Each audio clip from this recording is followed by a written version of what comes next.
T'es-tu déjà demandé pourquoi, lorsque tu choisis de garder le silence, l'autre personne commence à te rechercher plus que jamais? Pourquoi, lorsque tu arrêtes d'envoyer des messages, d'appeler et d'insister, cette personne commence soudainement à te chercher? Ce n'est pas un phénomène hasard. Il y a une explication psychologique, émotionnelle et même philosophique. Aujourd'hui, dans cette vidéo, je vais te révéler la raison pour laquelle ton silence lui fait mal. Nous ne parlons pas de jeu de manipulation ou de stratégie pour faire revenir quelqu'un. Nous parlons de pouvoir émotionnel, de dignité, d'amour propre. Aujourd'hui, tu apprendras pourquoi ton silence n'est pas vide, mais la manière la plus claire de montrer ta présence. Tu comprendras l'impact que le silence a dans l'esprit de l'autre personne. Et, plus important encore, tu comprendras l'impact qu'il a sur ta propre paix intérieure. Mais avant de commencer, je vous serais extrêmement reconnaissant si vous appuyez sur le pouce levé, car cela m'aide à faire connaître cette philosophie à plus de personnes. Si vous ne voulez manquer aucune vidéo, abonnez-vous et activez la cloche. Si tu restes jusqu'à la fin, je te promets que non seulement tu sauras pourquoi ton silence lui fait mal, mais tu apprendras aussi à utiliser ce silence pour récupérer ton pouvoir personnel, ta paix. Tu ne dépendras plus de la réponse de qui que ce soit. Après avoir vu ce contenu, tu comprendras comment ton silence devient ta plus grande déclaration d'amour propre. De plus, tu ne seras pas seul dans ce processus. Nous te montrerons des enseignements de la philosophie stoïcienne, de la psychologie moderne, et bien sûr, les précieux conseils de Rolando, mentor en amour propre et auteur de l'un des cours les plus puissants de transformation émotionnelle. Ce ne sera pas seulement une vidéo à écouter, mais une leçon qui pourrait changer ta vie. T'est-il déjà arrivé, après avoir cessé de chercher quelqu'un, que cette personne commence soudainement à t'écrire? Attention, car ce n'est pas une coïncidence. Ce que tu vas découvrir aujourd'hui te permettra de comprendre pourquoi cela se produit, et plus important encore, cela te permettra de décider si tu veux vraiment répondre ou garder ta paix. Le premier point que tu dois comprendre est le suivant. Le silence est plus fort que n'importe quel mot. Quand quelqu'un est habitué à recevoir ton attention constante, tes messages et ta disponibilité, son esprit s'habitue à cette sécurité. Mais tout à coup, tout change. Tu n'es plus disponible, et cela génère une réaction psychologique automatique chez l'autre personne. C'est là qu'entre en jeu l'effet Zeigarnik, un principe psychologique qui explique pourquoi les tâches inachevées restent dans l'esprit plus longtemps. Lorsque quelqu'un reçoit ton attention constante, son cerveau l'interprète comme une tâche accomplie. Mais quand tu arrêtes de chercher, d'écrire, d'insister, tu crées une interruption dans cette tâche accomplie. Et comme l'esprit humain ne supporte pas le vide, l'autre personne commence à penser à toi plus que tu ne l'imagines. Imagine que tu regardes une série télévisée et que soudainement, l'épisode se coupe avant de montrer la fin. Que fait ton esprit? Tu commences à penser à la manière dont cela aurait pu finir. Ton esprit ne peut pas s'en détacher. C'est exactement ce qui se passe avec les personnes. Quand elles ressentent ton absence, elles deviennent spectatrices d'un épisode incomplet. Voici une question importante. T'est-il déjà arrivé, après avoir cessé de parler à quelqu'un, que cette personne commence soudainement à te chercher? Ça t'est arrivé? Si ta réponse est oui, maintenant tu sais pourquoi cela se produit. Ce n'est pas de la magie, ce n'est pas une coïncidence, c'est de la psychologie pure. Ton absence crée un vide que l'autre personne ne sait pas comment combler. Les stoïciens, comme Épictète, Sénèque et Marc Aurèle, ont parlé du pouvoir du contrôle interne, et l'un de leurs principes clés est celui-ci. Tu ne peux pas contrôler ce que fait l'autre personne, mais tu peux contrôler ta réaction. Épictète disait « Ne te laisse pas perturber par les choses extérieures, mais par ton jugement sur elles, et cela est sous ton contrôle. » Quand quelqu'un s'éloigne ou t'ignore, ta première réaction est de chercher des explications. Tu veux comprendre pourquoi cette personne s'est éloignée et tu sens que si tu insistes suffisamment, tu obtiendras une réponse. Mais voici la clé. La réponse ne se trouve pas chez l'autre personne. La réponse se trouve en toi. Ta véritable liberté ne réside pas dans le fait qu'on te réponde, mais dans le fait que tu n'aies plus besoin de cette réponse. Question pour toi. Combien de fois as-tu cherché des réponses là où il n'y avait rien à comprendre? Les stoïciens enseignent que le contrôle ne réside pas dans le monde extérieur, mais dans le monde intérieur. Lorsque tu arrêtes de chercher la réponse à l'extérieur, tu trouves la réponse à l'intérieur.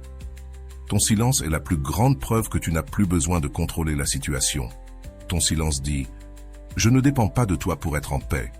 Le silence, selon la perspective de Rolando, est la dignité, car la dignité ne se crie pas, elle se montre.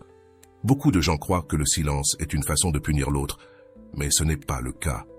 Le silence n'est pas pour l'autre, il est pour toi. La différence entre utiliser le silence comme vengeance et utiliser le silence comme dignité réside dans l'intention. Si ton intention est de faire en sorte que l'autre se sente mal, tu es piégé dans le même jeu de contrôle. Mais si ton intention est de protéger ta paix, alors ton silence devient ta plus grande source de pouvoir. Rolando enseigne également que lorsque tu choisis le silence, ne le fais pas pour attendre une réponse. Fais-le pour toi, car si ton silence est conditionné à l'attente d'une réponse, alors ce n'est pas du silence, c'est de la manipulation. Mais si ton silence est fondé sur ta propre dignité, alors ce silence parle pour toi. Voici une autre question clé. Combien de fois as-tu utilisé le silence comme un cri déguisé? Si tu utilises le silence avec l'intention de provoquer, alors ta paix n'est pas garantie. Mais si tu utilises le silence pour te protéger, alors automatiquement, ta paix est garantie. Ce qui vient ensuite dans la prochaine partie. Nous allons approfondir les enseignements des stoïciens et les apports de Rolando. Nous te montrerons comment ton silence peut transformer ta vie. Tu apprendras pourquoi, lorsque tu arrêtes de chercher l'attention des autres, ce sont eux qui commencent à te chercher. Si jusqu'ici tu as compris l'importance du silence, je veux que tu laisses un commentaire avec la phrase « Mon silence parle plus que mes mots ». Je veux savoir combien de personnes sont prêtes à faire ce pas vers leur paix émotionnelle.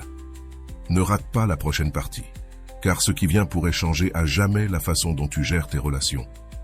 Tu verras que lorsque tu choisis le silence, non seulement tu récupères ton temps et ton énergie, mais tu récupères aussi ta dignité. Ne t'en vas pas, car ce qui vient est la leçon que tu attendais. T'es-tu déjà demandé pourquoi, lorsque tu choisis de te taire, l'autre personne commence à te désirer plus que jamais? Ce phénomène a une base psychologique que nous allons décomposer aujourd'hui pour que tu comprennes pourquoi ton silence lui fait plus de mal que n'importe quel mot. Et non, il ne s'agit pas de punir ni de jouer avec l'esprit de l'autre. Il s'agit de quelque chose de bien plus profond. Le pouvoir de l'incertitude et la rupture de la prévisibilité. Pour comprendre cela, nous devons parler de la façon dont l'esprit humain réagit à la perte de contrôle. Lorsque quelqu'un prend ses distances avec toi, ton esprit entre dans un état d'alerte. De la même manière, lorsque tu prends tes distances avec quelqu'un par ton silence, son esprit active le même mécanisme. Le cerveau cherche des modèles, cherche de la logique, cherche de la stabilité, mais lorsque tu arrêtes d'agir comme avant, l'autre personne se sent sur un terrain inconnu. Et c'est là que le phénomène appelé effet Zeigarnik entre en jeu. Ce phénomène, découvert par la psychologue Bluma Sneck, explique pourquoi les tâches inachevées restent dans notre esprit beaucoup plus longtemps que les tâches terminées. Le cerveau ne supporte pas les fins inachevées. T'est-il déjà arrivé de regarder une série télévisée et de ne pas pouvoir cesser de penser à ce qui va se passer lorsque le chapitre se termine sur un moment de suspense? Cela se passe de la même manière dans l'esprit de la personne lorsque ton silence interrompt le schéma qu'elle avait de toi. Lorsque tu es toujours disponible, toujours rapide à répondre, toujours là pour demander si ça va, l'autre personne s'habitue à ce schéma. Elle sait ce qu'attendre de toi. Mais le jour où tu choisis de changer ce comportement, le jour où tu choisis de rester en silence, tu brises le schéma. Et c'est ici que quelque chose d'intéressant se produit. L'autre personne commence à se demander ce qui se passe. Elle ne le fera pas immédiatement car au début, elle peut penser que tu es simplement occupé. Mais au fil des heures ou des jours, l'esprit commence à activer une alarme interne. Quelque chose ne va pas. Pourquoi son silence lui fait-il mal? Parce que son esprit ne supporte pas l'incertitude. Et voici le point clé. L'incertitude fait plus mal que la certitude. Lorsque quelqu'un sait que tu ne seras plus là, l'esprit l'assimile, l'accepte et s'adapte. Mais lorsque quelqu'un ne sait pas si tu reviendras, si tu es parti ou si tu n'es plus intéressé, l'esprit reste piégé dans un cycle de pensée répétitive. Ce phénomène n'est pas exclusif aux relations amoureuses. Il se produit dans tous les liens humains. Lorsqu'une personne proche change de comportement, l'esprit de l'autre se met en alerte, cherchant à comprendre la nouvelle situation. C'est pour cela que le silence fait mal.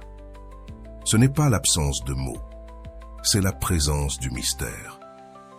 Le silence, selon la philosophie stoïcienne, les stoïciens, en particulier Épictète et Marc Aurèle, ont parlé de l'importance de contrôler ce qui est sous ton pouvoir. Et l'une des choses qui a toujours été sous ton contrôle, c'est ta réaction. Lorsque tu choisis le silence, ce n'est pas pour l'autre personne, c'est pour toi.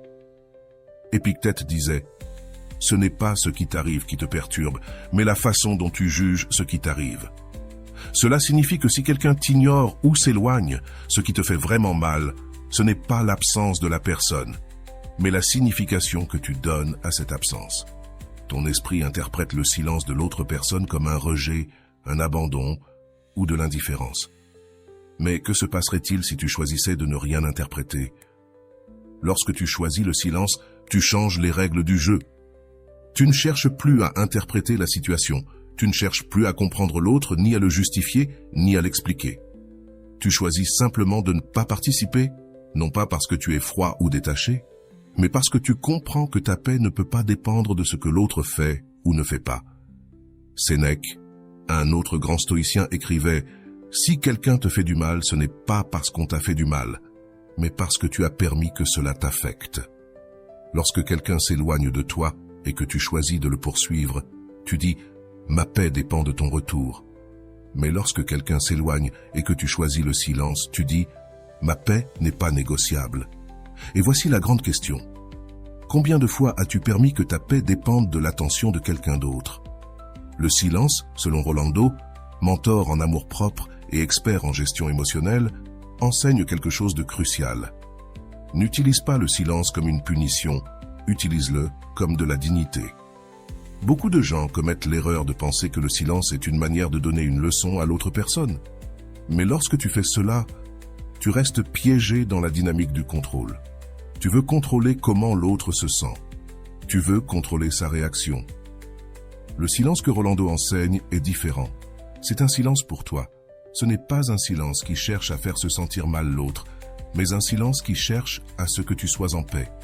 Et pour parvenir à cela, il faut arrêter de courir après des réponses, d'arrêter de chercher des explications, d'arrêter de courir après ceux qui ne s'arrêtent pas pour toi.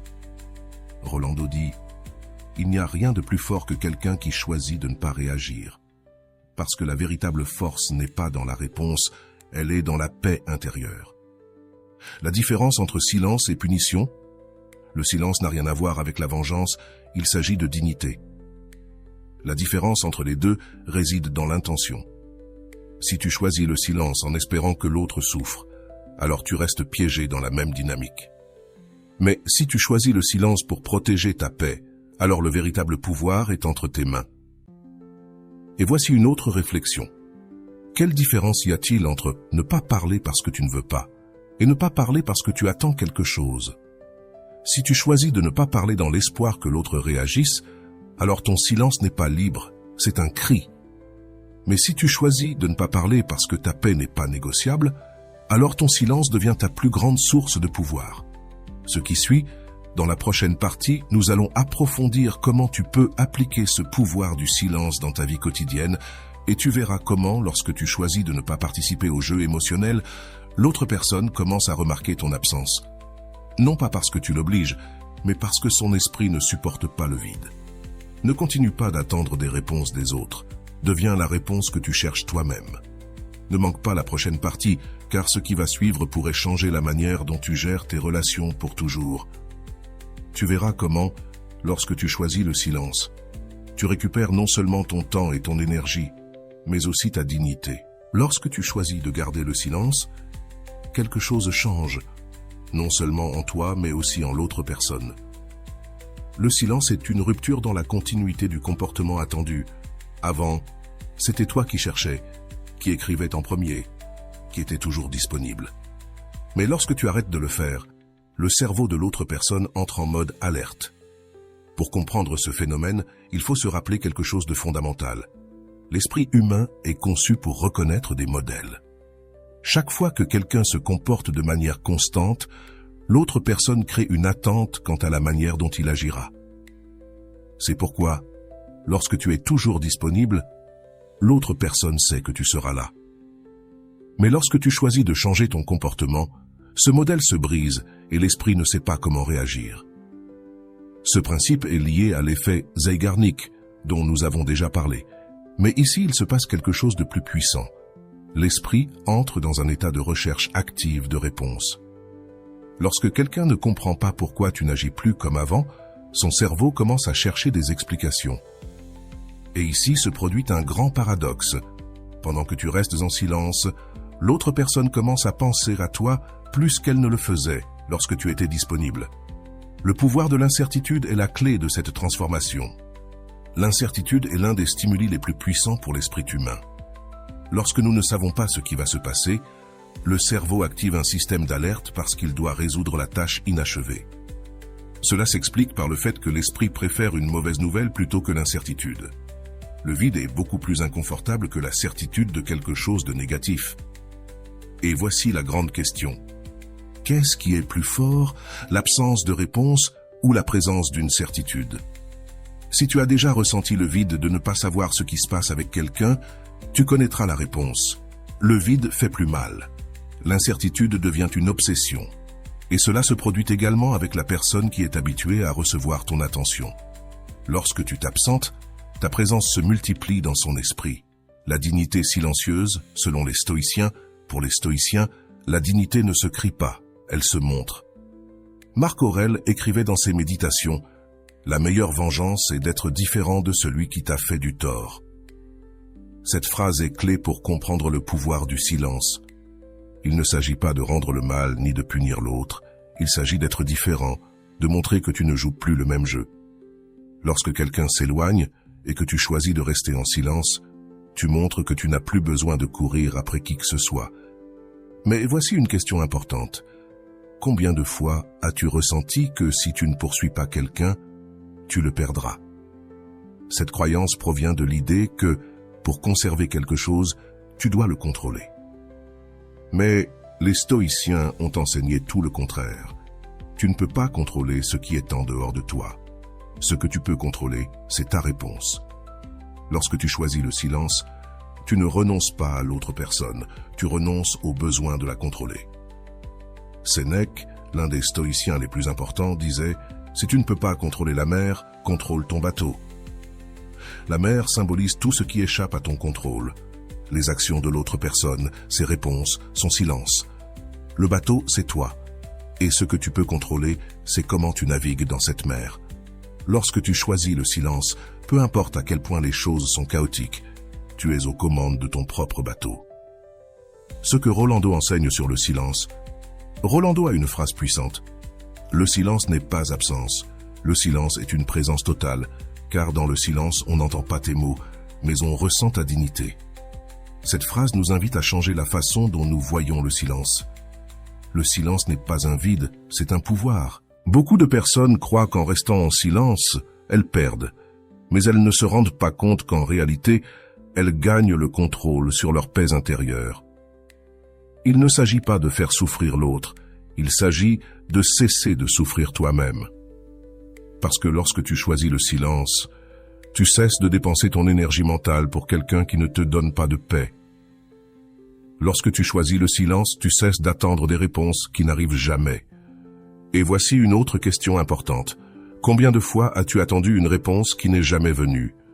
Lorsque tu attends quelque chose qui n'arrive jamais, ce que tu perds, ce n'est pas la relation avec l'autre personne. Ce que tu perds, c'est ta paix. Rolando enseigne qu'il n'y a pas de plus grande victoire que de ne pas se perdre soi-même en attendant la réponse de quelqu'un d'autre. L'impact psychologique sur l'autre personne, voici le point que tu attends sûrement. Que se passe-t-il avec l'autre personne lorsque tu choisis le silence? La réponse est claire. L'autre personne commence à ressentir ton absence d'une manière qu'elle ne ressentait pas auparavant. Ce n'est pas de la magie ni de la vengeance, c'est de la psychologie pure. L'esprit humain est conçu pour remarquer ce qui change, pas ce qui reste pareil. Lorsque tu es toujours présent, l'autre personne s'habitue. Mais lorsque tu es absent, ta présence se multiplie dans son esprit. Il existe un principe dans la théorie de l'attachement qui dit que lorsqu'une personne est habituée à recevoir une attention constante et que soudainement cette attention disparaît, son système d'attachement s'active. Elle commence à ressentir une perte, même s'il n'y en a pas. C'est pourquoi, lorsque tu choisis de te taire, l'autre personne ressent une perte, même si tu n'es pas totalement parti. La transformation du silence en pouvoir. Lorsque tu choisis de ne pas poursuivre quelqu'un, non seulement tu récupères ton temps, tu récupères ta dignité. Et voici la véritable leçon. Le pouvoir ne se gagne pas lorsque l'autre te répond. Le pouvoir se gagne lorsque tu choisis de ne pas avoir besoin de la réponse. Ce changement de perspective est crucial.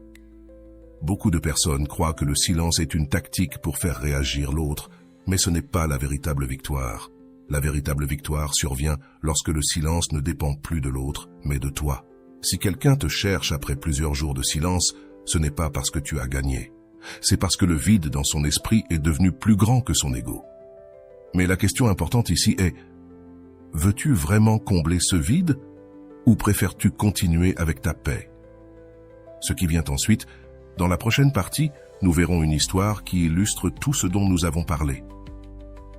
Ce sera l'histoire d'une personne qui est passée de la poursuite à choisir sa paix. Tu verras comment, lorsque tu choisis de ne pas chercher, le monde se met de ton côté. Si jusque-là tu sens que cette leçon résonne avec toi, je veux que tu laisses dans les commentaires la phrase « Ma paix ne se négocie pas ». Je veux savoir combien de personnes sont prêtes à faire ce pas vers leur liberté émotionnelle. Dans la prochaine partie, tu verras comment, lorsque tu choisis le silence, tu ne récupères pas seulement ton temps et ton énergie, tu récupères aussi ta dignité. Elle ferma les yeux tout en tenant le téléphone dans ses mains. Elle pouvait sentir l'anxiété frapper sa poitrine. Pourquoi ne répond-il pas ? Pensa-t-elle en regardant l'écran. Les messages qu'elle avait envoyés à Javier étaient toujours là, sans réponse. Les 2 petites marques grises indiquant que son message n'avait pas été lu semblaient la regarder avec moquerie. Ce n'était pas la première fois que cela lui arrivait. En fait, c'était l'histoire de toujours.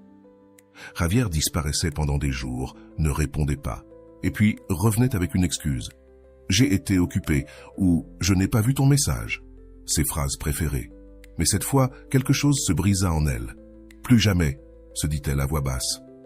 Elle posa le téléphone sur la table et se regarda dans le miroir du salon. Ce qu'elle vit ne lui plut pas. Il ne s'agissait pas de son apparence physique, mais de l'expression de fatigue sur son visage.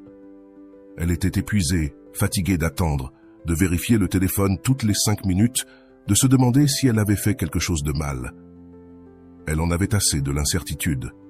Ce soir-là, elle décida de faire quelque chose qu'elle n'avait jamais fait auparavant. Elle ne lui enverrait plus de messages, elle se le promit. S'il veut me chercher, qu'il me cherche. Mais moi je ne vais courir après personne. Ce ne fut pas facile. Les premiers jours furent les plus difficiles. Son esprit lui disait qu'elle devait lui écrire, qu'il attendait peut-être un signe de sa part. Mais cette fois, elle résista. Elle se souvint des mots de Rolando, qu'elle avait entendus dans une de ses vidéos. Le silence n'est pas une punition. Le silence est dignité, parce que la dignité ne se crie pas, elle se montre. Elle laissa cette phrase s'ancrer dans son esprit. Ce n'était pas une punition pour Javier, c'était un signe de dignité envers elle-même. Il ne s'agissait pas de gagner contre Javier, mais de reprendre le contrôle de sa propre paix. Les jours passèrent et, à sa surprise, le monde ne s'effondra pas. Son anxiété, qui au début était insupportable, commença à diminuer. Elle ne vérifiait plus son téléphone aussi fréquemment. Elle ne ressentait plus ce besoin constant de voir si Javier avait répondu. Pour la première fois, elle commença à se sentir libre. Le silence ne fut pas facile, mais chaque jour qui passait, elle se sentait plus forte. Elle commença à remarquer des choses qu'elle ne voyait pas avant. Elle se rendit compte que, lorsqu'elle ne poursuivait pas Javier, son esprit avait de l'espace pour d'autres choses. Elle se remit à peindre, une activité qu'elle n'avait pas pratiquée depuis des mois. Elle reprit ses lectures, s'inscrivit à un cours de yoga et pour la première fois, son monde ne tournait plus autour d'une notification WhatsApp. Mais comme cela arrive souvent dans ce genre d'histoire, Javier remarqua son absence. Un après-midi, alors qu'elle sortait de son cours de yoga, Sofia sentit la vibration de son téléphone. Elle regarda l'écran et vit le nom de Javier. « Sérieusement, pensa-t-elle, après 6 jours sans rien dire, maintenant il veut savoir ce que je fais. » Elle n'ouvrit pas immédiatement le message. Avant, elle aurait couru pour répondre, aurait ressenti l'impulsion de saisir l'occasion pour recommencer à lui parler. Mais cette fois, ce fut différent. Cette fois, elle se rendit compte de quelque chose d'important. Elle n'avait plus besoin de cette conversation. Au lieu de répondre, elle rentra chez elle, se prépara un dîner léger, se mit un masque facial et s'assit pour regarder sa série préférée. Le téléphone était toujours là, avec la notification de Javier. Mais cette fois, ce n'était pas une priorité. La nuit arriva et, avant de s'endormir, elle regarda à nouveau l'écran. Son cœur ne battait plus avec anxiété. Elle ne ressentait plus l'impulsion d'ouvrir le message comme avant. Elle décida de s'écouter elle-même et se dit « Aujourd'hui, non. Demain, je verrai si je veux répondre. » Et ce fut le premier grand non. Ce n'était pas pour Javier, c'était pour Sofia. Elle se coucha et, pour la première fois depuis longtemps, elle dormit paisiblement. Le lendemain matin, elle se réveilla en se sentant bien. Elle prépara son petit déjeuner, prit son café et, en se servant, elle vit la notification de Javier. Elle était toujours là, attendant qu'elle l'ouvre. Elle s'assit à la table et, cette fois, décida d'écouter le message vocal. « Salut Sophie, tout va bien ? Je te trouve un peu distante, il se passe quelque chose ?» dit Javier avec une voix calme, mais aussi un peu confuse. « Il se passe quelque chose ?» pensa Sofia en roulant des yeux. « Oui, bien sûr qu'il se passe quelque chose. Le problème, c'est que je n'étais plus là. » Prête à poursuivre quelqu'un qui l'ignorait, elle aurait pu lui répondre « Bien sûr », lui dire qu'elle allait bien, que ce n'était rien. Mais pourquoi le faire ? Pourquoi avoir eu cette conversation qu'elle avait déjà eue tant de fois auparavant ? Cette fois, elle a choisi de faire quelque chose de différent. Elle n'a pas répondu. Le silence a été sa réponse. Ce jour-là, elle est allée travailler avec un sentiment de pouvoir qu'elle n'avait jamais ressenti auparavant. Ce n'était pas du pouvoir sur Javier, c'était du pouvoir sur elle-même. Elle n'avait plus l'urgence de clarifier les choses. Elle n'avait plus à justifier son silence. Son silence ne nécessitait aucune justification. Au travail, sa collègue Martha remarqua son changement. « Hé, Sofia, je te trouve différente. Qu'est-ce qui se passe ?» lui demanda-t-elle. « Rien, c'est juste que cette fois, j'ai décidé de ne courir après personne. » Martha sourit et lui répondit « Tu devrais enseigner ça, parce que beaucoup d'entre nous courent derrière ceux qui ne s'arrêtent même pas. » Cette phrase la fit réfléchir. Combien de fois avait-elle couru après Javier sans qu'il ne s'arrête une seule fois ? Cette fois, c'était différent. Cette fois, elle ne courait pas, elle marchait à son propre rythme. Le retour de Javier, 2 jours plus tard. Le téléphone de Sofia sonna de nouveau. C'était Javier, pas un message texte. Cette fois, un appel direct. Elle regarda l'écran quelques secondes, le cœur battant fort. Allait-elle répondre ? Non, cette fois, elle resta là à regarder le téléphone jusqu'à ce qu'il cesse de sonner. Quelques minutes plus tard, un message arriva. « Pourquoi tu ne réponds pas ? Avant, tu n'étais pas comme ça. » Exact, avant, elle n'était pas comme ça. Avant, elle courait répondre, se justifiait, expliquait sa vie comme si c'était un juge qui devait l'approuver. Mais plus maintenant. Elle s'allongea sur le canapé et pensa à ce que dirait Rolando. Si tu dois justifier ton silence, alors ce n'est pas du silence, c'est de la peur. Cette fois, elle n'eut pas le besoin de justifier quoi que ce soit. Elle ne répondit pas au message, ne prit pas l'appel. Et pour la première fois, elle ressentit un calme qu'elle n'avait jamais connu auparavant. Sa paix ne dépendait plus d'un appel. Le premier grand pas de Sofia ne consistait pas à faire en sorte que Javier la cherche, mais à cesser de se chercher à travers l'attention de Javier.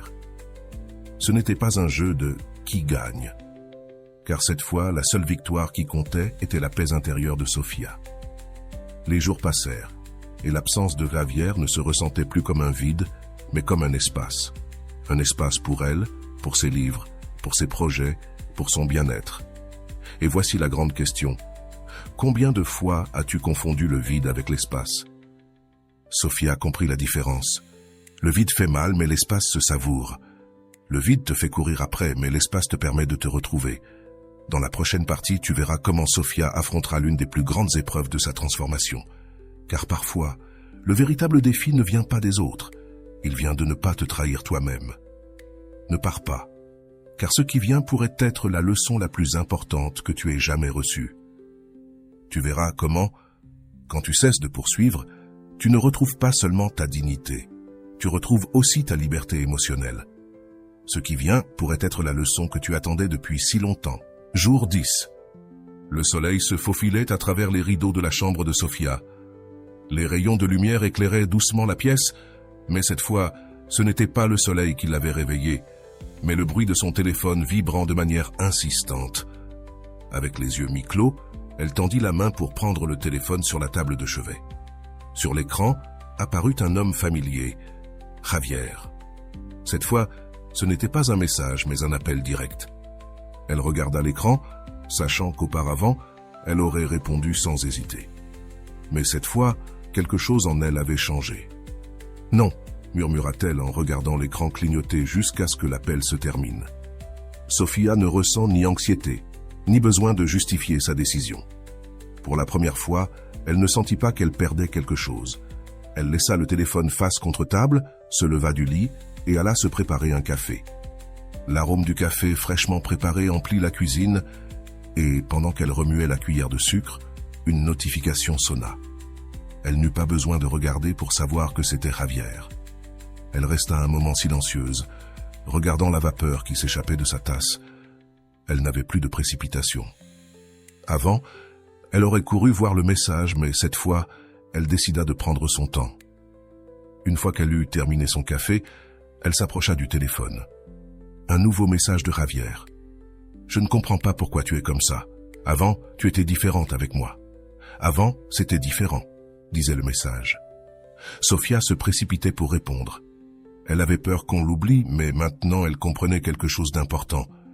Celui qui craint d'être oublié s'oublie lui-même. Elle s'allongea sur le canapé, regardant le plafond, tandis que les mots de Rolando lui revenaient à l'esprit. L'amour-propre ne se construit pas en poursuivant les autres. Il se construit lorsque tu cesses de te poursuivre toi-même. Ce jour-là fut crucial pour Sofia, car pour la première fois, elle comprit que son silence n'était pas une stratégie pour que Javier la recherche. Son silence était son refuge. Elle n'avait pas besoin d'expliquer son absence. Elle n'avait pas besoin de donner des raisons, car elle n'était plus disponible. Elle avait simplement choisi d'être là pour elle-même. La tentation de l'orgueil. L'après-midi, pendant le déjeuner, son amie Daniela l'appela. « Amigo, on m'a dit que Javier disait que tu étais en colère contre lui. C'est vrai ? Component placement, demanda Daniela, avec un ton de commérage que Sofia connaissait bien. Je ne suis pas en colère, Dani. C'est juste qu'en cette fois, j'ai décidé de ne courir après personne. J'aime ça, Sophie. Fais-lui mal là où ça fait le plus mal, dit Daniela en riant. Sofia resta silencieuse. Lui faire mal là où ça fait le plus mal, non, ce n'était pas ce que je faisais. Ce n'était pas pour faire souffrir Javier. Ce n'était pas de la vengeance, c'était de la dignité. Parce que la dignité ne se base pas sur la douleur de l'autre, elle se base sur la paix intérieure. Non, Dani, je ne fais pas ça pour qu'il souffre. Je le fais pour ne pas souffrir moi-même, répondit-elle fermement. Daniela resta silencieuse un moment. Tu as raison, amiga. Ce que tu viens de dire est fort. Je pense que moi aussi je dois arrêter de faire des choses pour que les autres se sentent mal. Le retour de la peur. Le silence continua pendant plusieurs jours. Javier n'écrivit plus, mais quelque chose d'étrange commença à se passer. Sofia commença à douter. Et si on ne me cherchait plus jamais ? Le doute apparut comme un petit murmure, mais chaque jour qui passait, il devenait de plus en plus fort. Par le passé, ce doute aurait été suffisant pour briser son silence. Elle aurait envoyé un message pour savoir comment il allait. Mais cette fois, Sofia décida d'affronter le doute de face. Elle s'assit sur son lit, ferma les yeux et respira profondément. « S'il ne me cherche pas, ce n'est pas grave. Je n'ai pas besoin d'être recherchée pour savoir que je vaux la peine, » se dit-elle avec conviction. Les mots d'Épictète lui vinrent à l'esprit. Ce ne sont pas les choses qui nous perturbent, mais les idées que nous avons à leur sujet. Ce n'était pas l'absence de Javier qui la perturbait, c'était sa croyance qu'elle devait être recherchée pour être importante. Et voici la grande leçon qu'elle était en train d'apprendre. L'amour propre ne se construit pas quand quelqu'un te cherche. Il se construit quand tu décides de ne courir après personne. L'impact du silence. Le 15e jour, quelque chose changea. Le téléphone de Sofia vibra à nouveau. Cette fois, ce ne fut ni un message texte ni un appel, mais un message vocal. Sofia le regarda pendant quelques secondes avant de le lire. La voix de Javier semblait différente, moins sûre d'elle que d'habitude. « Sophie, j'ai beaucoup réfléchi et je crois que tu as raison. Je n'ai pas été juste avec toi.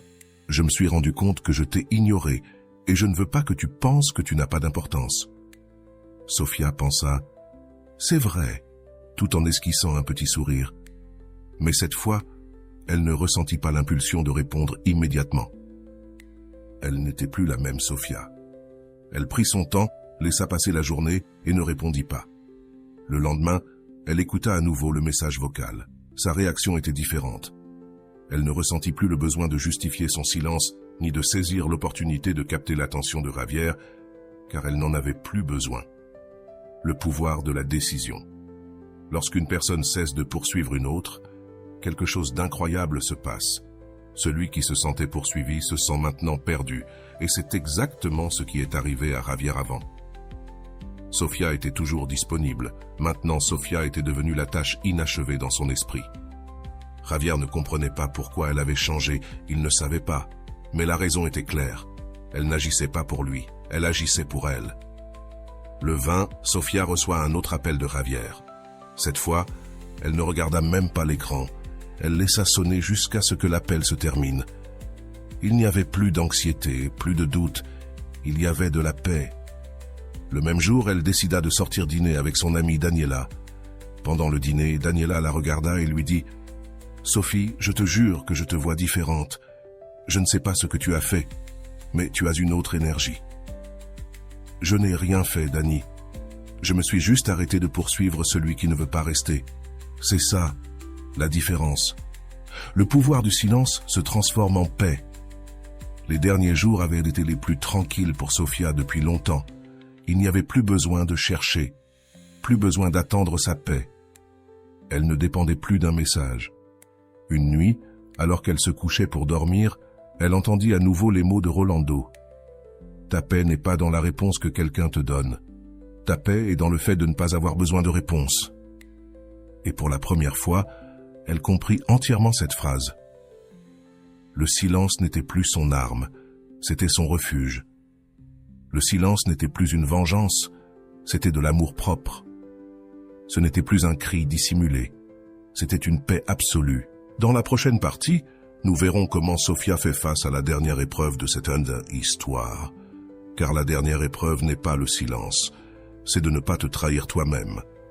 Tu verras que lorsque tu choisis ta paix, tu ne récupères pas seulement ton temps et ta dignité, mais tu récupères aussi ta liberté émotionnelle. Le 25, le soleil se faufilait à travers les rideaux de la chambre de Sofia. Cette fois, il n'y eut ni vibration, ni appel, ni message de Javier. Le silence ne l'effrayait plus. En fait, pour la première fois depuis longtemps, elle apprécia la tranquillité.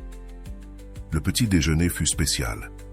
Elle prépara des toasts à l'avocat, se sert un café avec de la mousse de lait et s'assit à la table avec son livre préféré.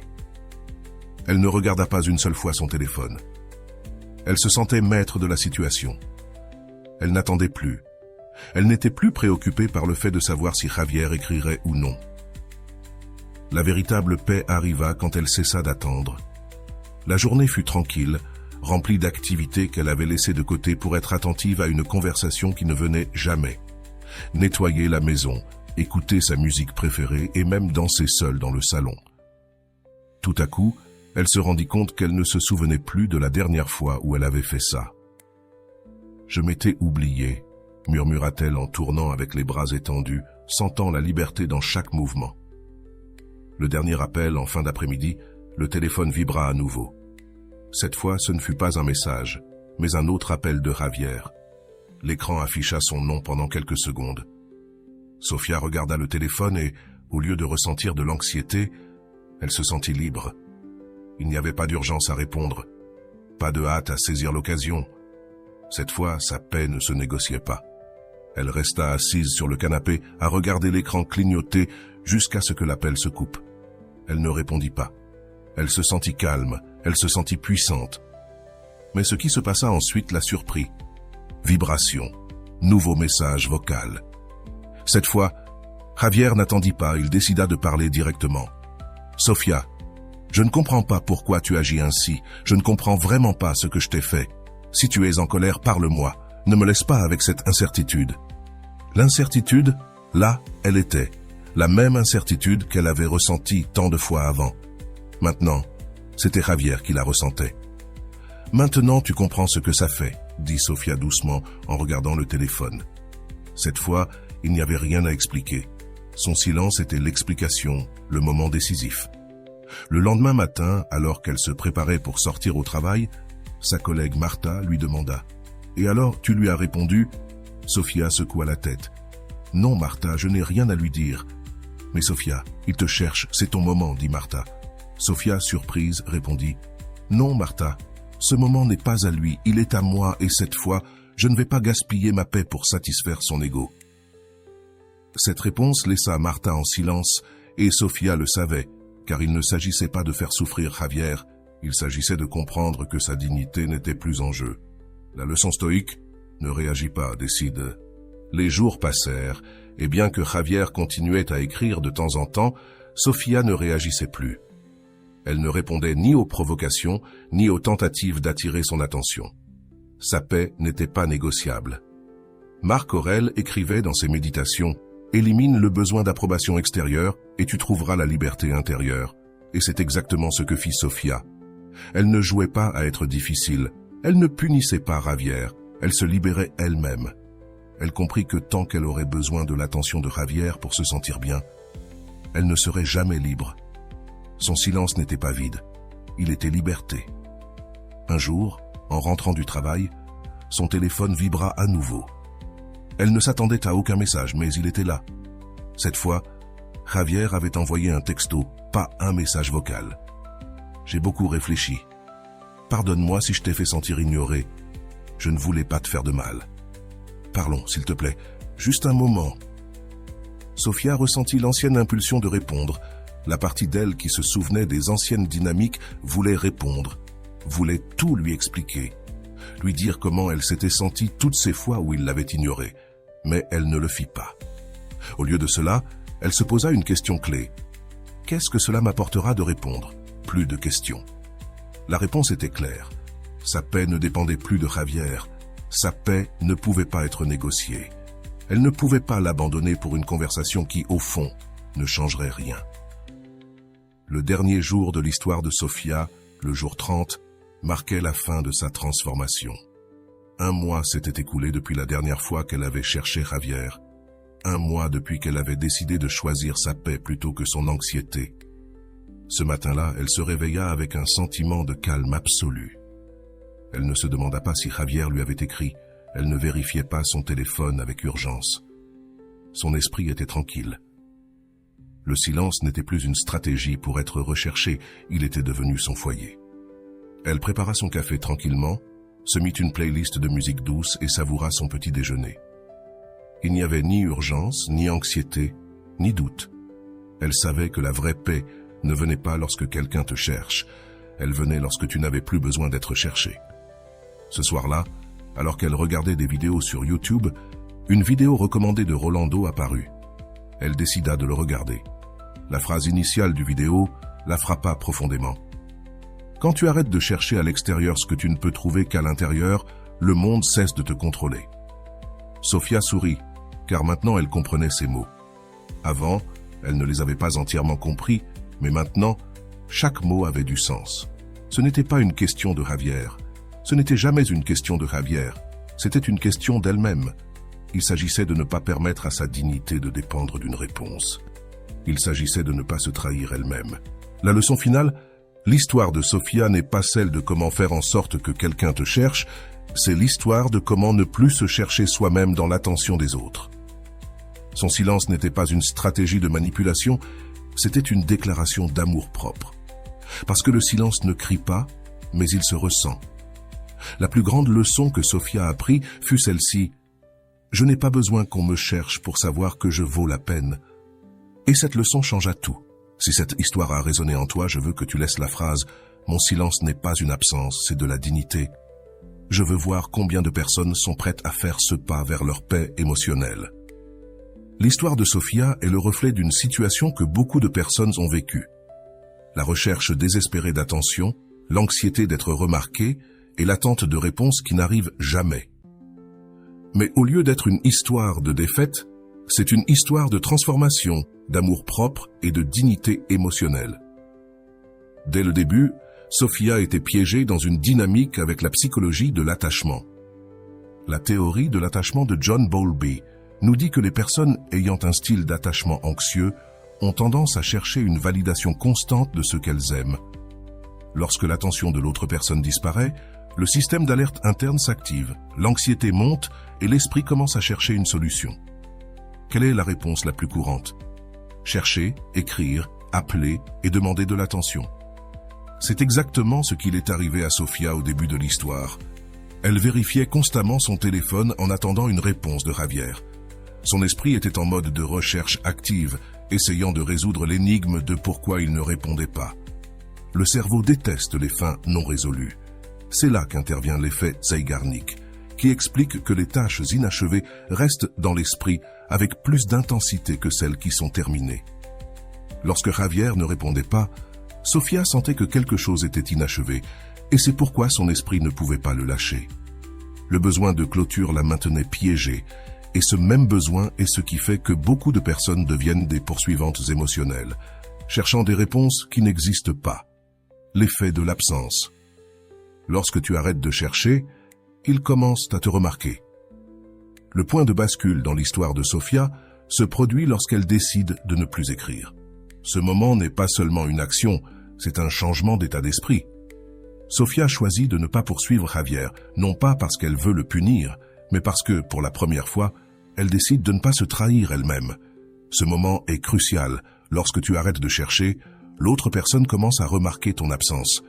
Ce n'est pas une tactique de manipulation, mais un processus naturel de l'esprit humain. La théorie de l'attention sélective explique que nous ne remarquons que ce qui change. Lorsque quelque chose reste constant, comme la présence de Sofia, l'esprit l'ignore. Mais lorsque Sofia cesse de chercher, son absence est ressentie plus fortement que sa présence constante. Et voici la grande leçon. Si tu es toujours présent, tu ne seras jamais remarqué, mais si tu apprends à t'absenter, ta présence se multiplie. Ce n'est pas un jeu de contrôle, c'est un acte de dignité émotionnelle. Lorsque Sofia arrête de chercher Javier, il commence à se demander pourquoi. Son esprit, habitué au schéma de recevoir des messages de sa part, se retrouve maintenant confronté à un vide. Et comme cela a été expliqué précédemment, l'esprit humain déteste les vides. Le silence, selon les stoïciens, est là où réside la véritable force. Les stoïciens ont enseigné une leçon fondamentale.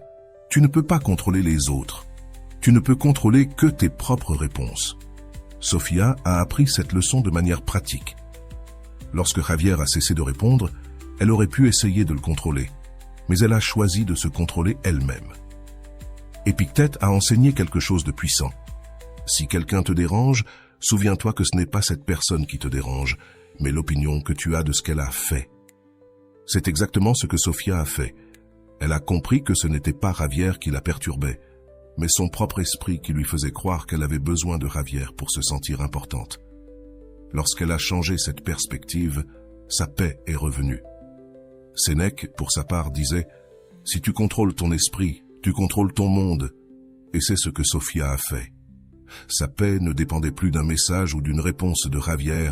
Sa paix dépendait de sa capacité à ne pas avoir besoin de cette réponse.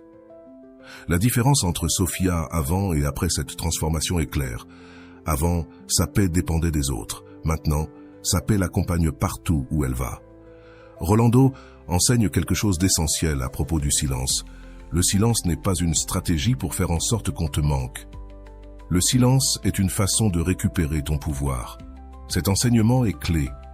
Beaucoup de gens pensent que le silence est une punition ou une stratégie de manipulation, mais ce n'est pas vrai.